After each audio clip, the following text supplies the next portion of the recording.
वो इस बात को समझ चुका है कि मनीष कश्यप एक आले दर्जे का लोभी व्यक्ति है और यदि उस व्यक्ति को लोभ मिलेगा तो कभी भी कहीं भी पलट सकता है। अच्छा। उसने ऐसी राजनीतिक संरचना बनाई कि एक चाय बेचने वाला ही प्रधानमंत्री बन गया। और भारतीय जनता पार्टी की ऐसी संरचना बनाई कि एक यूट्यूबर जो बेचारा फेमस था वो पार्टी में गया तो बर्बाद हो गया। कि बनी बनाए नेताओं को गोद लेती है।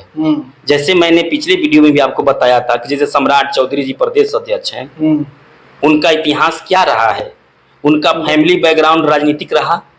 राजनीतिक में उनका उत्थान कहाँ से हुआ? राष्ट्रीय जनता दल से हुआ।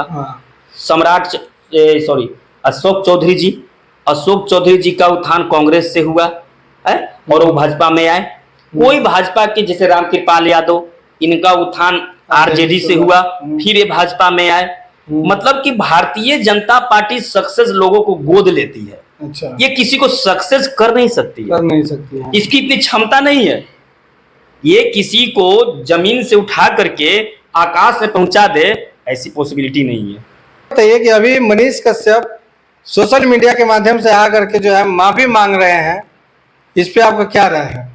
वो इस बात को समझ चुका है कि मनीष कश्यप एक आले दर्जे का लोभी व्यक्ति है और यदि उस व्यक्ति को लोभ मिलेगा तो कभी भी कहीं भी पलट सकता है।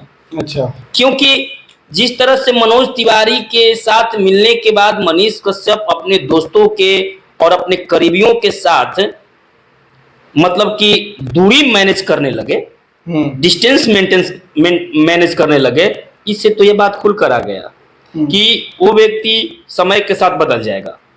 अच्छा। यानी कहीं ना कहीं अभी वो ये भी बोलते नजर आ रहे हैं कि 2025 के विधानसभा का चुनाव मैं लड़ूंगा। अब जैसे देखिए, सबसे बड़ा चीज है कि मनीष कश्यप हो या आप हो या हम हो या कोई भी व्यक्ति हो, यदि व्यक्ति अपने मूल सिद्धांत से भटक जाएगा, जैसे मान के चलिए कि आप न्यूज एंकरिंग कर रहे हैं, अब आपको समाज एक न्यूज एंकर के रूप में देख रहा है, ठीक। अब तो मनीष कश्यप को बिहार के समाज एक न्यूज एंकर के रूप में देख रहा था, एक निष्पक्ष वक्ता के रूप में देख रहा था जो निष्पक्ष बोलता है, ठीक। लेकिन ये क्या होता है कि एक आप पक्षपात करने लगते हैं।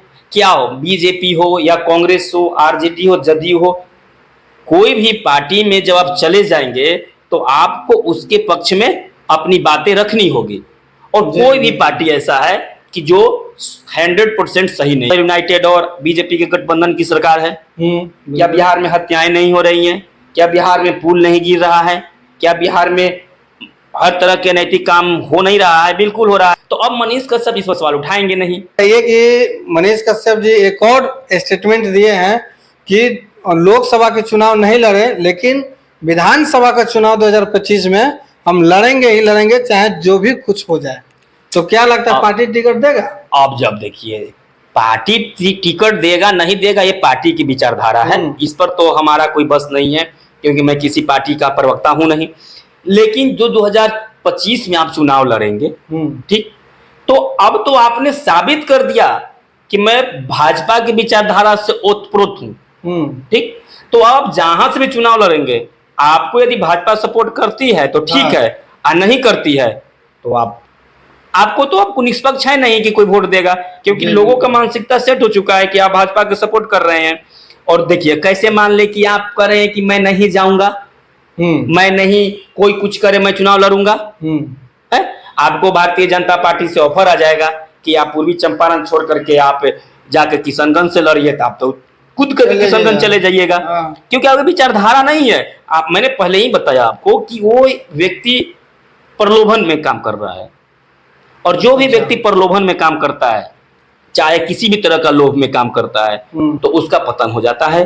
और आप देख सकते हैं कि मनीष कश्यप का जितना लोकप्रियता था वो सब धीरे धीरे पतन हो गया, और अभी की स्थिति ऐसा आ चुका है कि अब भाजपा यदि लताड़ देती है तो व्यक्ति कहीं का नहीं रहेगा। ये भी बात उन्होंने स्टेटमेंट में दिए थे कि पहले वो जो है महीने का 10 लाख रुपए तक कमा लेते थे, अब ऐसा स्थिति आ गया है कि 2 लाख भी नहीं आ रहा है। अब लीजिए, आपने उस पार्टी का दामन थामा कि बनी बनाए नेताओं को गोद लेती है। जैसे मैंने पिछले वीडियो में भी आपको बताया था कि जैसे सम्राट चौधरी जी प्रदेश अध्यक्ष हैं, उनका इतिहास क्या रहा है, उनका फैमिली बैकग्राउंड राजनीतिक रहा। हाँ राजनीतिक में उनका उत्थान कहाँ से हुआ? राष्ट्रीय जनता दल से हुआ। हाँ अशोक चौधरी जी का उत्थान कांग्रेस से हुआ है और वो भाजपा में आए। कोई भाजपा के जैसे रामकृपाल यादव, इनका उत्थान आरजेडी से हुआ, फिर ये भाजपा में आए। मतलब कि भारतीय जनता पार्टी सक्सेस लोगों को गोद लेती है, अच्छा, ये किसी को सक्सेस कर नहीं सकती है, कर नहीं सकती है। इसकी इतनी क्षमता नहीं है। ये किसी को जमीन से उठा करके आकाश में पहुंचा दे, ऐसी पॉसिबिलिटी नहीं है। आप यदि जीरो से उठना चाह रहे हैं तो आप जदयू में जाएं, आप कांग्रेस में जाएं, क्योंकि यहाँ योग्यता की वैल्यू होती है। अच्छा, यहाँ व्यक्ति विशेष की पूजा नहीं है, यहाँ योग्यता की वैल्यू है। अच्छा, आप जनता दल यूनाइटेड में देख सकते हैं कि मतलब जो भी व्यक्ति योग्य है उसे स्थान दिया जाता है। कांग्रेस में है, जो भी व्यक्ति योग्य है उसे स्थान दिया जाता है। हम आपसे पूछना चाह रहे हैं कि आप बताइए ना कि बिहार में कोई एक ऐसा नेता है भाजपा में कि जो जमीन पर था, जिसे भाजपा ने जीरो से उठा के ऊपर लाया? नहीं। लेकिन आप राष्ट्रीय जनता दल में जाके देख सकते हैं, रामकृपाल यादव से लेकर के आपको, अरे सम्राट चौधरी जी के पिताजी भी शकुनी चौधरी को ये नेता बनाए थे, लालू यादव।